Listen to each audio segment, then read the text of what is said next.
आज मैं सांसद हूं, मैं 2 बार विधायक बना, मैं पार्टी में अच्छी जगह रखता हूं, इसके बावजूद भी मैं मेरी टिकट मेरी इच्छा से नहीं ले सकता हूं।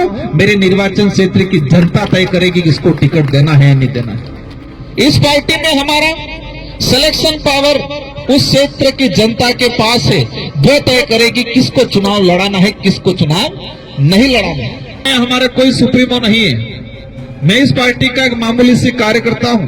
ये भारत आदिवासी पार्टी आपके लिए एक मजबूत तीसरा विकल्प के रूप में है। साथ ही हमारे प्रदेश अध्यक्ष और डूंगरपुर बांसवाड़ा से पहुंचे हुए हमारे समस्त जिला अध्यक्ष, ब्लॉक अध्यक्ष, हमारे 5 विधायकगण, सारे पत्रकार बंधुओं को भी मैं धन्यवाद देना चाहूंगा। हम डूंगरपुर बांसवाड़ा में एक आभास होता था कभी कि मीडिया हमें कवरेज नहीं कर पाती। इसमें थोड़ी कमी हमारी भी थी, थोड़ी मीडिया की भी थी कि मीडिया हम तक नहीं पहुंच पाती थी, हम मीडिया तक नहीं पहुंच पाते थे।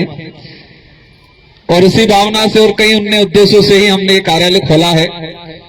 इस कार्यालय उद्घाटन में हमारे पहुंचे हुए मंच पे विराजमान हमारे धानका समाज के, साथ ही देवासी समाज के, हमारा एससी समुदाय, ओबीसी समुदाय और समस्त समुदाय से पहुंचे हुए प्रभुत्वगण, हमारी माताएं बहनें, सारे युवा साथी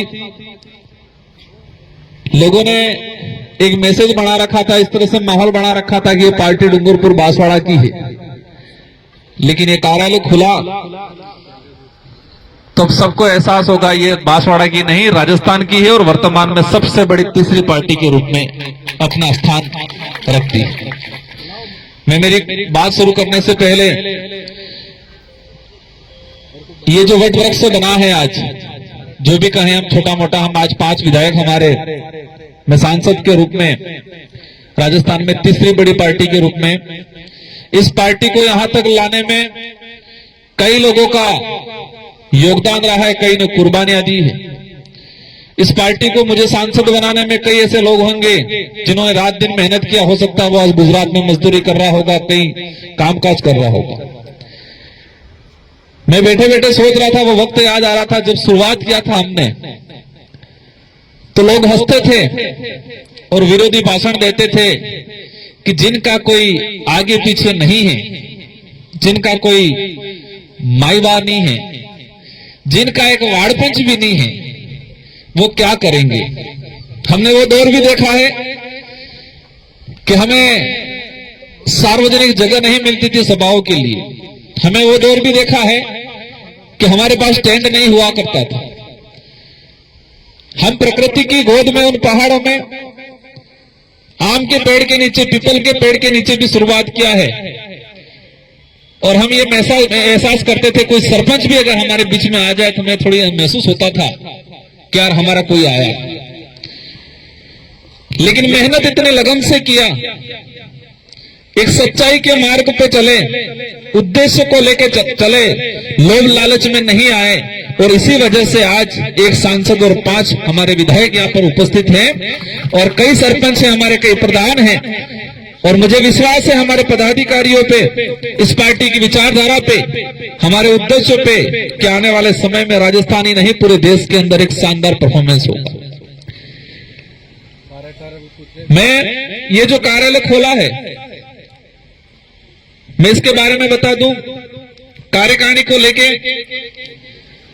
हम लोग संभाग वाइज प्रभारी बनाएंगे, हम किसी को भी अध्यक्ष नहीं बनाएंगे। संभाग वाइज प्रभारी बनेंगे। प्रभारी में जो बेस्ट काम करेगा, जो गरीब के लिए, दबे कुचले के लिए, सच्चाई के लिए आवाज उठाएगा, उनको हम जिम्मेदारी देंगे। और हमारे कई आसपास साथी सोच रहे होंगे कि पार्टी कैसे होगा। चिंता मत करो, जो आप सोच रहे थे वही डूंगरपुर बांसवाड़ा में 2018 से पहले दूसरे लोग सोच रहे थे। अवश्य इस क्षेत्र के अंदर पूरी राजस्थान हो, हमारे करौली सवाई माधोपुर या उधर भरतपुर अलवर हो या कोटा संभाग हो, क्योंकि हमें हमारी आइडियोलॉजी पे विश्वास है। और हमारी आइडियोलॉजी में ये चीज है, हमारे संचालक महोदय कह रहे थे, मैं एक बात बताना चाहूंगा, मैं इस पार्टी में हमारा कोई सुप्रीमो नहीं है, मैं इस पार्टी का एक मामूली सी कार्यकर्ता हूं। भले आज मुझे सांसद बनाया गया है और हमारी पार्टी की बखूबी ये है कि कोई भी हो, अगर पार्टी में अनुशासनहीनता करता है तो उसको पनिशमेंट किया जाता है। आज मैं सांसद हूं, मैं 2 बार विधायक बना, मैं पार्टी में अच्छी जगह रखता हूं, इसके बावजूद भी मैं मेरी टिकट मेरी इच्छा से नहीं ले सकता हूं। मेरे निर्वाचन क्षेत्र की जनता तय करेगी कि इसको टिकट देना है या नहीं देना है। इस तरह की खूबसूरत सिलेक्शन प्रणाली किसी भी पार्टी में नहीं मिलेगी। ये लोकतंत्र है। लोकतंत्र में सिलेक्शन और इलेक्शन, सिलेक्शन पार्टी का जो उम्मीदवार तय किया जाता है तो वो सिलेक्शन किया जाता है और इलेक्शन जनता वोट देती है। लेकिन इन राष्ट्रीय पार्टियों ने सिलेक्शन का पावर जनता से छीन के हाईकमान के रूप में ले लिया और इसी वजह से अच्छा जनप्रतिनिधि नहीं चुन पाता। इस पार्टी में हमारा सिलेक्शन पावर उस क्षेत्र की जनता के पास है, वो तय करेगी किसको चुनाव लड़ाना है, किसको चुनाव नहीं लड़ाना है। इलेक्शन से इंपॉर्टेंट सिलेक्शन है हमारा। तो इसी बात पे आना चाहूंगा। और इस पार्टी में राजकुमार रोत आज गलत करेगा तो राजकुमार रोत भी पनिशमेंट होगा। आदमी सर्वोपरि नहीं है, व्यक्ति इंपॉर्टेंट नहीं है, व्यवस्था इंपॉर्टेंट है हमारी और व्यवस्था ही बरकरार इंपॉर्टेंट रहेगी। इसलिए मैं मानता हूं, क्योंकि वो हमारी सबसे बड़ी ढाल है। क्या है ढाल? ये जो व्यवस्था है हमारी, और इसी से हमें ताकत मिलती है और इसी से हमें कॉन्फिडेंस आता है कि हमारी पार्टी कहीं रुकने वाली नहीं है। इसलिए साथियों, मैं पूर्वी राजस्थान इस इलाके के कोटा संभाग से कुछ साथी आए हैं।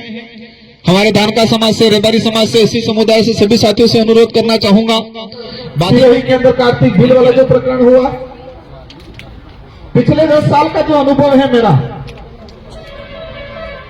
सरकार कोई भी हो, लेकिन अन्याय जिस पे हो रहा है उस पे होता ही जा रहा है। इसलिए ये भारत आदिवासी पार्टी आपके लिए एक मजबूत तीसरा विकल्प के रूप में है। जितने जो हमारे विधायक खड़े हुए सोच रहे होंगे कॉलेज कौन सी कॉलेज से निकल के आए। मुझे भी पहली बार 2018 में विधायक बनने का अवसर मिला था तो कई बार अधिकारी कर्मचारी कंफ्यूज हो जाते थे। आपने देखे होंगे सारे युवा हैं, सारे लीडर हैं, तेज तर्राट है। हमारे 5 विधायक, एक विधायक जी की थोड़ी तबियत खराब है इसलिए वो नहीं बोल पाए, और मुझे उम्मीद है ये सब मिलकर राजस्थान को संभालेंगे और इस कार्यालय को संभालेंगे। और यहां पर मैं धन्यवाद देना चाहूंगा एडवोकेट विनोदा जी मीणा, हमारी नारी शक्ति, और इस कार्यालय का कहीं न कहीं वो और हमारे वहां से 2 व्यक्ति रहेंगे, उसका संचालन करेंगे।